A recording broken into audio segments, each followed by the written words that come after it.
অনেক দিন আগের কথা। এক রাজা এক বড় রাজ্যে বাস করতেন। তার ৩ ছেলে ছিল। ৩জনই বুদ্ধিমান ও সুন্দর ছিল।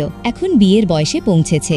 রাজা ভাবলেন এখন তাদের বিয়ে করা উচিত, কিন্তু তিনি কনে নির্বাচন করার জন্য অন্য উপায় ভাবলেন। তিনি ৩টি লাঠি নিয়ে একে একে আকাশের দিকে ছুঁড়ে মারলেন। তারপর তিনি সিদ্ধান্ত নিলেন যে লাঠি যেদিকেই পড়বে সেখান থেকেই তার ছেলের কনে খুঁজে নিয়ে আসবে। বড় ছেলের লাঠিটি এক ধনী জমিদার বাড়ির দিকে পড়ল এবং দ্বিতীয় ছেলের লাঠিটি এক রাজপ্রাসাদের দিকে পড়ল, কিন্তু ছোট ছেলের লাঠিটি সোজা ঘন অন্ধকার বনের দিকে পড়ল।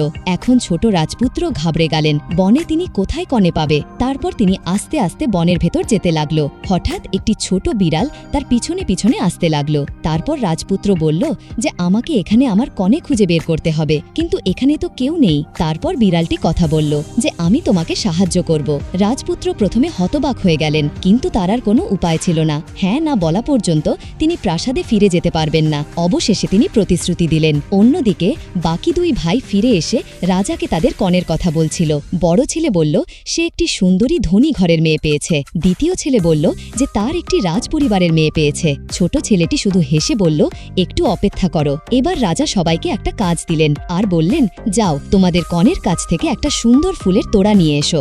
বড় ২ ভাই খুশি হয়ে চলে গেল, কিন্তু ছোট রাজপুত্র উদাসীন হয়ে ভাবল কনে পেলাম না, আর ফুলের তোড়া কই পাবো। সে বনের দিকে গেল এবং মন খারাপ করে বসেছিল। তারপর বিড়ালটি এসে বলল চিন্তা করো না, তুমি আরাম করো। বিড়ালটি পাথরের দরজায় তার থাবা দিয়ে আঘাত করল এবং ৩টি বিড়াল এসে পড়ল এবং তারা নিয়ে